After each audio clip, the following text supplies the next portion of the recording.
welcome. My name's Rob Chisholm and I'm going to talk you through some of the little areas in Animation Pro. I've got a microphone plugged into the audio jack on the old iPad Pro. You can't do that on the new iPad Pro. You need to buy an adapter. But I'm going to concentrate on Animation Pro, just what it can do. Some of the areas, and I don't think you'll find them in videos or you won't see an explanation, so I'm just going to run through them very quickly. Equally, as I have a microphone plugged in the audio jack, I'm unsure if you'd actually hear what this guy says anyway, but just sort of scroll through there. You can see his arms and legs moving, but you won't see his mouth moving. So if I bring up LumaFusion, which is a program I use very often with Animation Pro, I put him in there, so he's chatting away and saying his stuff. Like I say, I don't think you may or may not hear him, I don't know. Anyway, he's in the House of Commons doing his rant and rave, and he's lip syncing, so the mouth is moving at the same time as the audio. This is one of the things I was attracted to in Animation Pro. You drop in a green background, you can take out the background and then you can put them into things like video editing programs like LumaFusion, or you could do it all in here if you wish.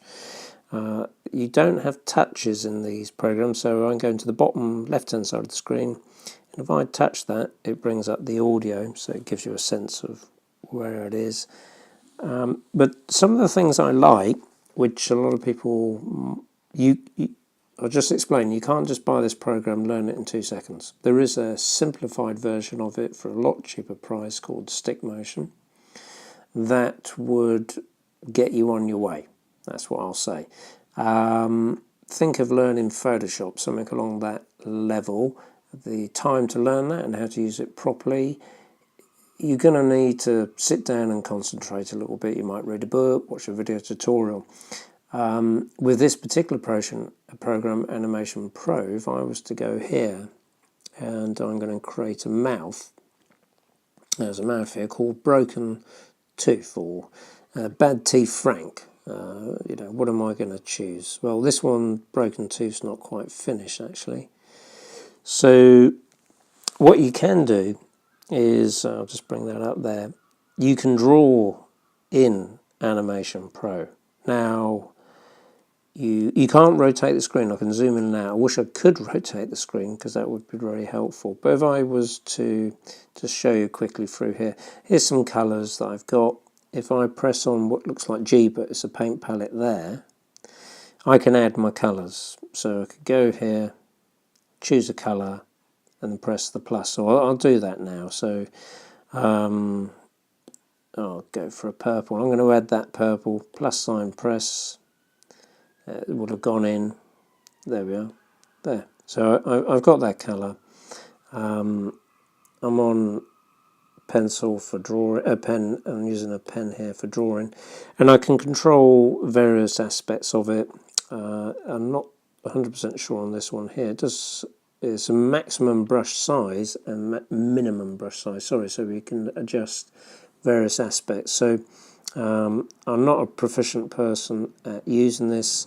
I do know I can have a cursor, so you can see that little dot. Maybe you can't, but there's a little dot following there. I don't particularly like that. I just want to draw. So I could get this down to a minimum size. Change the opacity, obviously. I can just start to add in bits and pieces. What I was actually doing was doing the teeth. So I bring down the opacity, and I was unsure quite what I'm going to do with this character, but I then decided, you know what, I prefer my teeth. Oops, let's just save that. Okay, what I was wishing to do was probably go more teeth like this. So I might have that sort of mouth. It's a bit of a bad thing to change things halfway through because I actually started with that mouth. But these are the fun things you can do. And once I should save that, save mouth. I've got to be careful because I might resave. You can save to higher resolutions, etc. It's exported. I can jump out of this side of it. I'm going to start a new project. It's probably easier. I could name it here, call it TT, something like that. Tap to start the project, bring in figure, that's on the left hand side, or image as a figure, so I'll just talk you through those quickly. So image, these are all the images you draw and you put in here. You could go to your photo album and bring in images from there, but these are the ones I've drawn. They're just little characters and things, arms and legs. You could go and get all the pre-drawn ones. I'm not over fond of them because I like to do my own thing, but if you're starting out, it's probably really good.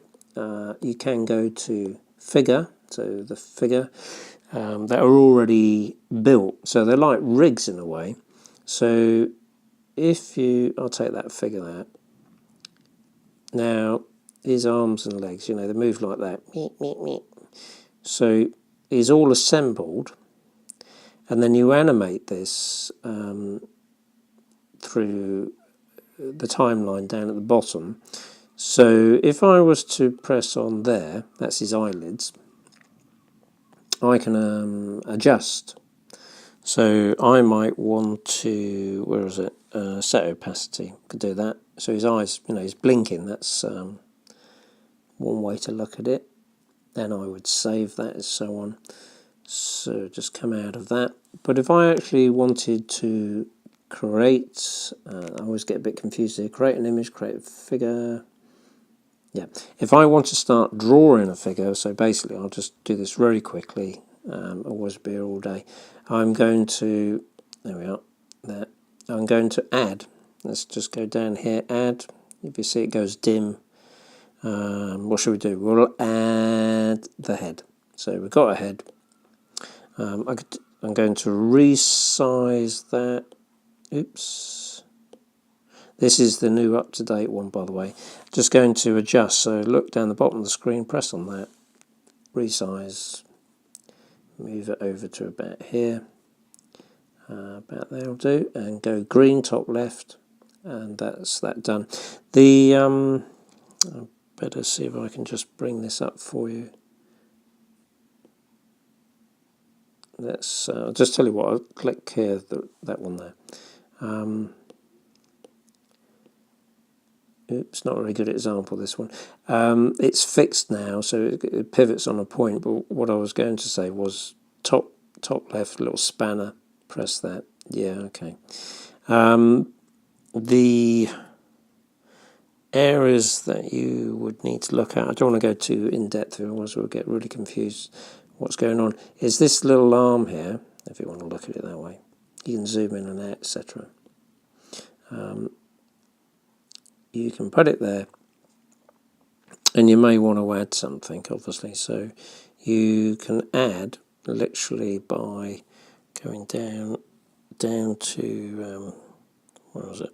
Oops, there we go. Strip bottom left, add the little line which is there. You just it's gone down there. It's not a very good example, is it?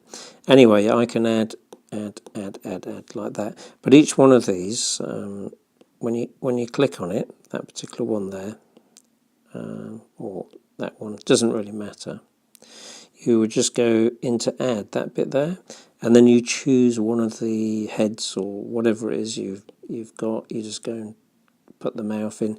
You can resize it. You can do all of this. So you just add and build up your character. Obviously that mouth is way too big, and you would resize it. So what I'll just do quickly is jump out of here, and if I wanted to create an image, oops, I can start drawing. So this is another side of the program. This is what I was trying to get at, is there's three areas. So even now, me talking and thinking, I'm getting confused. So, well, I'm not getting confused, but I'm just amazed at, for such little money, and it's just an app. An app to me is not a program. Photoshop, Final Cut Pro, these are programs with a team of people, throwing money at this over time to get something to work on a desktop computer.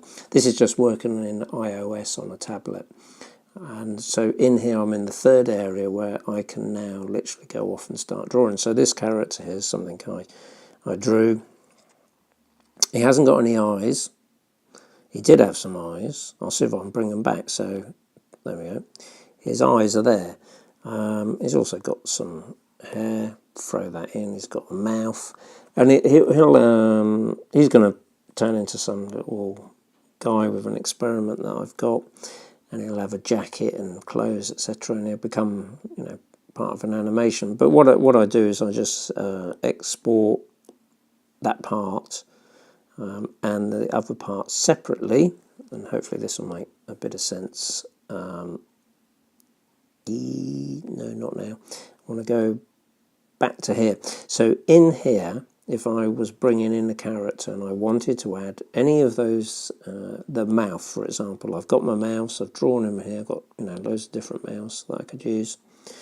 Or I could go to image, so I can pick out, noses, heads, arms, all sorts of bits and pieces. I can bring them in and add them. Now, what's the point of that, you may ask? Well, if I hopefully bring that one in. If I go bottom left, there's a little, it's like a frying pan with a handle, bottom left, I guess, is select a figure and click on there. For example, and I should have named them, so this one here, I know what it is, but I'll just name it so you know what it is. It's called mouth, and that there, if I click on it, that is the mouth. So, oops. If I wanted to, there's the mouth. I could click on that red one there. In these mouth options here, I can start to change if I want to make changes. We won't go into that just now. But what I will do is bring you back to the left-hand side of the screen. Transform, scale, rotate, position. It's easy to move it around. Your lip syncing, you would just add in here. The button on the blue button, plus button, next to show to run, I think it's called. Is where the audio is kept, so that's another area where, well, go on, I might as well show you. In here, I won't do it, but the microphone at the bottom, I could talk in there, and I could then put that into its own library. So it's got a really excellent library system. It doesn't use the file structure and ISO, it just uses its own. So it's sort of protective, shall we say. You can pick it up, bring stuff in. It's quite versatile.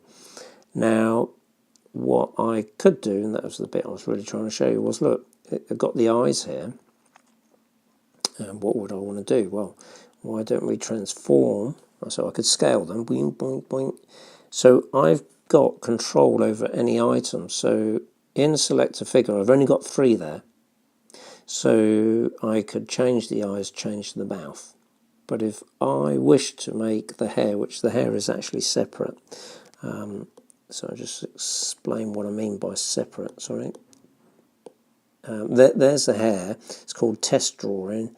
Second one in from top left is the hair. If I so wished, I could put the hair in as a separate item. It'd be in the list down here on the left, and I can manipulate and control that.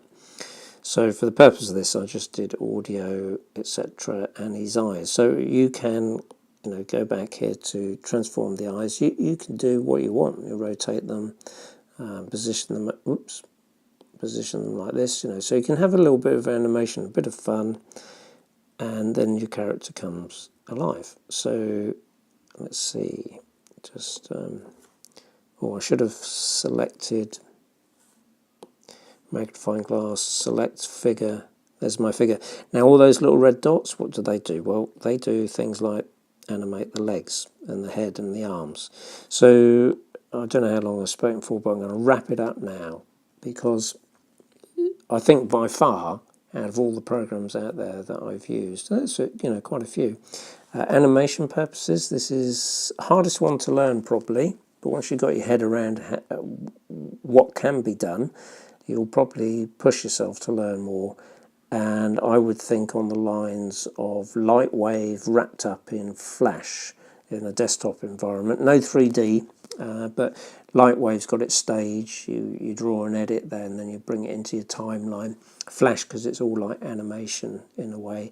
And the good thing is it's got lip syncing, which just means when you talk into the microphone, record your own voice, long as you've drawn 12, I think it's 12 mouth possible mouth shapes, it will just fill in the blanks and it'll look like you're talking and your mouth's moving in unison with your voice. So like I said, we'll wrap it up here, that's enough. But it is by far, if you're looking for a professional app in the App Store, on par with anything you get in a desktop. And, you know, the guy, I don't know his surname, but Stick Motion Jam, something or other's company, I should know. He's done a great job and he's put a lot of effort into this, to be honest, and I'm impressed. So, you know, well done.